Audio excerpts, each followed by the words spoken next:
হতাশ হয় কেবলমাত্র কাফের। হতাশ হয় কে? মুমিন কখনো হতাশ হয় না। হতাশ হওয়া ইমানের পরিপন্থী কাজ। আল্লাহ পাক বলেছেন লা তাকনাতু মির রাহমাতিল্লাহ, আমার রহমত থেকে মায়ুস হও না। দেখেন হযরত আইয়ুব আলাইহিস সালাম কত বড় রোগ হয়েছে, শরীর পোকায় ধরেছে, জর্জরিত হয়েছে, দুর্গন্ধ হয়েছে, গ্রামের লোকেরা তাকে বের করে দিয়েছে, স্ত্রী পুত্র পরিজন সব চলে গিয়েছে। এমনকি জিহ্বায় যখন পোকা ধরল, হযরত আইয়ুব আলাইহিস সালাম আল্লাহ রাব্বুল আলামিনের দরবারে ফরিয়াদ করলেন, আন্নী মাসসানিয়াদ-দুররু ওয়া আনতা আরহামুর রাহিমিন। আয় আল্লাহ, আমি অসুস্থ হয়ে পড়েছি, আমি রোগাক্রান্ত হয়েছি, আর তোমার নাম রহমান রহিম, তুমি আমাকে রোগ মুক্ত করো। হযরত আইয়ুব আলাইহিস সালাম আল্লাহর দরবারে ফরিয়াদ করলেন, রব্বুল আলামিন সারা শরীরে পোকায় জর্জরিত হয়ে গেছে, এখন আমার জিহ্বায় পোকা ধরেছে, মাবুদ গো আমি তোমার কাছে ফরিয়াদ করি আমার জিহ্বায় পোকা দিও না, কারণ জিহ্বাটাও যদি নষ্ট হয়ে যায় তাহলে তোমার মতো আল্লাহর জিকির আমি কি দিয়া করব। হযরত আইয়ুব আলাইহিস সালাম আল্লাহ পাকের কাছে যখন এ ধরনের ফরিয়াদ জানালেন, রব্বুল আলামিন তাকে তার রোগ মুক্ত করে দিলেন, তার স্ত্রী পুত্র সব আল্লাহ রব্বুল আলামিন ফিরাইয়া দিলেন। সুবহানাল্লাহ। সুতরাং মুমিন ব্যক্তি, কোরআন শরীফে সব আছে, কোরআনের মতো শ্রেষ্ঠ ওয়াজের কিতাব পৃথিবীতে আর শুধু বোঝার দরকার। বিপদে যত বড় বিপদ আসুক, কোন বিপদে মুমিন ধৈর্য হারাবে না। হযরত ইয়াকুব আলাইহিস সালামের ছেলে ইউসুফ আলাইহিস সালামকে যখন তিনি হারায় ফেললেন, তিনি অধৈর্য হয়ে গেছিলেন নাকি? অধৈর্য হন নাই। কারণ আমি আমার বক্তৃতার সূচনায় বলেছি, আমরা কল্যাণ বুঝি না, অকল্যাণও বুঝি না। কোন বিপদ আসলে পরে আমরা হয়রান হয়ে যাই, কিন্তু বিপদের মধ্যে কল্যাণ আছে আমরা তা বুঝতে পারি না। কথা বুঝে আসছে? হযরত ইউসুফ আলাইহিস সালামকে কুয়ার ভিতরে ফেলে দেওয়া হলো। 11 ভাই মনে করেছে কুয়ার ভিতরে ফেলে দিয়া ইউসুফ আলাইহিস সালামকে মেরে ফেললাম, কিন্তু তারা বোঝে নাই আসল কামটা কি হয়েছে। এটা তো কুয়া নয়, এটা একটা টানেল, এটা একটা সুড়ঙ্গ। একদিকে কেনান হলো তার এক মুখ, ওই সুড়ঙ্গের এক মুখ হলো কেনানের। কেনান ইউসুফ আলাইহিস সালামকে ফেলে দেওয়া হলো কুয়ার ভিতরে মারার জন্য, কিন্তু আল্লাহ পাকের ইচ্ছা ইউসুফ আলাইহিস সালাম মরবে না। এই টানেলের অপর প্রান্ত মিশরের সিংহাসনের টানেলের এপার দিয়া ইউসুফ আলাইহিস সালামকে ঢুকালেন, অপর প্রান্তে মিশরের সিংহাসনে ইউসুফকে আল্লাহ বসাইয়া দিলেন। হযরত ইয়াকুব ছেলের জন্য অধৈর্য হলেন না। যখন তিনি খবর পেলেন ছেলে বাঘে খেয়ে ফেলেছে, তিনি তখন বলেছেন, ফাসাবুরুন জামিলুন আসাল্লাহু আইয়াত আইয়াতিয়ানি বিহিম জামিআ ইন্নাহু হুয়াল আলিমুল হাকীম। ফাসাবরুন জামিল, আমি উত্তম ভাবে ধৈর্য ধারণ করলাম, এবং আমি বিশ্বাস করি আল্লাহ রাব্বুল আলামিন আমার হারানো সবকিছু আমাকে ফিরাই দিবেন। বহু বছর পর যখন হযরত ইউসুফ আলাইহিস সালাম প্রেসিডেন্ট হয়েছেন মিশরের, 11 ভাই গেল সেখানে সাহায্য আনার জন্য। সেই ঘটনা তো শোনাবো না, এমনি বলে যাচ্ছি। এরপরে তিনি তাদেরকে পরিচয় দিলেন, ওরা ভয় পেয়ে গেল। তিনি বললেন, ভয়ের কোনো কারণ নাই, লা তাসরিবা আলাইকুমুল ইয়াউম, আজকে আমি কোনো প্রতিশোধ তোমাদের নেব না। সুবহানাল্লাহ। এর নাম পয়গম্বর, এর নাম কি? আল্লাহর নবী। আমি আজকে কোনো প্রতিশোধ তোমাদের নেব না, তোমরা যাও। পিতার অবস্থা তিনি জানলেন, কাঁদতে কাঁদতে পিতার চোখ দুটো নষ্ট হয়ে গেছে। ইয়াকুব আলাইহিস সালাম, হযরত ইউসুফ আলাইহিস সালাম বললেন, যাও। নিজের জামাটা খুললেন, গায়ের জামা খুলে বললেন, ভাইরা আমার এই জামা নিয়ে যাও, আর আমার আব্বার চোখের উপরে এই জামাটা রেখে দিও।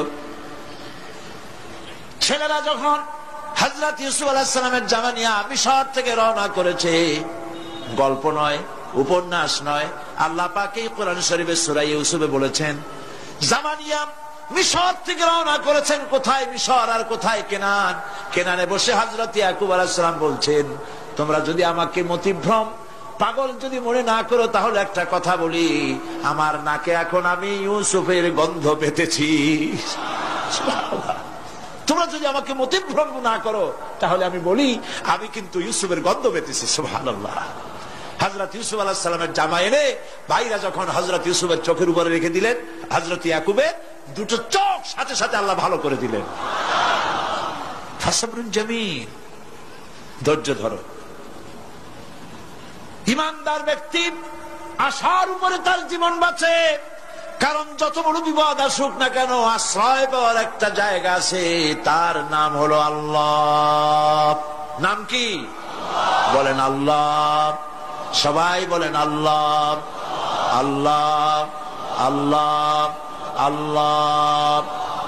হযরত ইউনূস আলাইহিস সালাম মাছটাকে গিলে ফেলে দিল, মাছটাকে গিলে মাটির অতল তলদেশে চলে গেছে।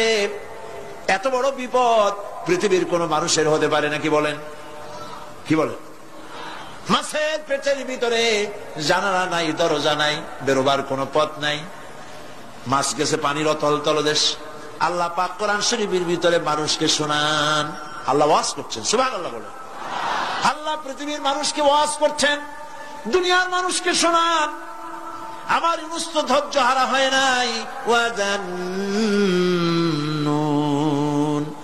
ইয যাহাবা মুগাদিবান ফাযান্না আন লান নাকদিরা আলাইহি ফানাদা ফিয যুলুমাতি আন লা ইলাহা ইল্লা আনতা সুবহানাকা ইন্নী কুনতু মিনাজ জালিমিন।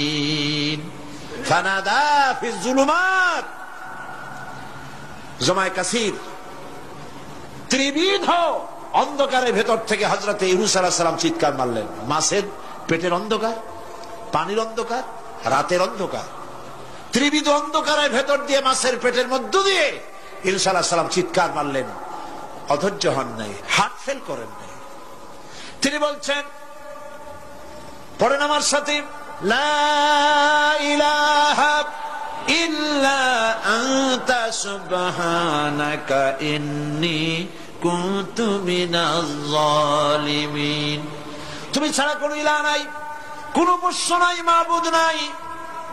তোমার পবিত্রতা ঘোষণা করছি, আমি জালিমদের অন্তর্ভুক্ত হয়ে গেছি। ইউনূস আলাইহিস সালাম যখন কাঁদতেছিলেন, আল্লাহ রাব্বুল আলামিন সেই কান্না শুনেছিলেন কিনা? বলেন, শুনছিলেন কিনা? শুনতে পেয়েছিলেন কিনা? পানির ভিতরে কেউ শোনে নাই, মাছের পেটের ভিতরে ইউনূস আলাইহিস সালাম কিভাবে চিৎকার করছেন, মাছের পেটের ভিতরের আওয়াজ পানির ভিতরে কেউ শোনে নাই, জমিনের কেউ শোনে নাই, অন্তরিক্ষে কেউ শোনে নাই, সাত আকাশের ভিতরে কেউ শোনে নাই, কিন্তু আরশে আজিমের মালিক আল্লাহ রাব্বুল আলামিন শুনতে পেয়েছেন। সঙ্গে সঙ্গে রব্বুল আলামিন জবাব দিলেন, ফাস্তাজাবনা লাহু ওয়া নাজ্জাইনাহু মিনাল গাম্মি ওয়া কাযালিকা নুনজিল মুমিনিন। পড়েন, ফাস্তাজাবনা লাহু ওয়া নাজ্জাইনাহু মিনাল গাম্মি ওয়া কাযালিকা নুনজিল মুমিনিন। আমি ইউনূসের ডাকের জবাব দিলাম। কে বলতেছেন? বড় করে বলেন, কে বলছেন? আল্লাহ। সুবহানাল্লাহ। আপনারা কি ভয় পাইছেন? ভয় পেয়েছে মুসলমান?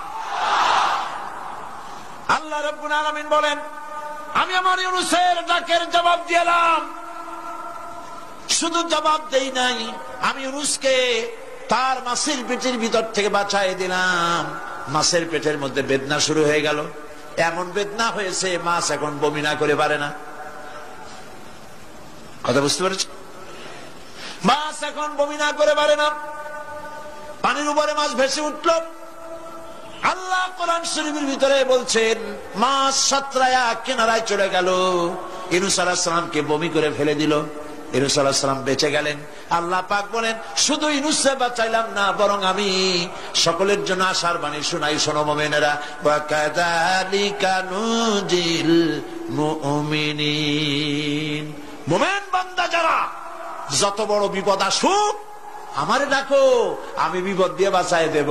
সুবহানাল্লাহ, বিপদ থেকে আমি বাঁচাই দেব। আল্লাহ পাক বলেছেন ফাইন্না মাআল উসরি ইউসরান, ইন্না মাআল উসরি ইউসরা।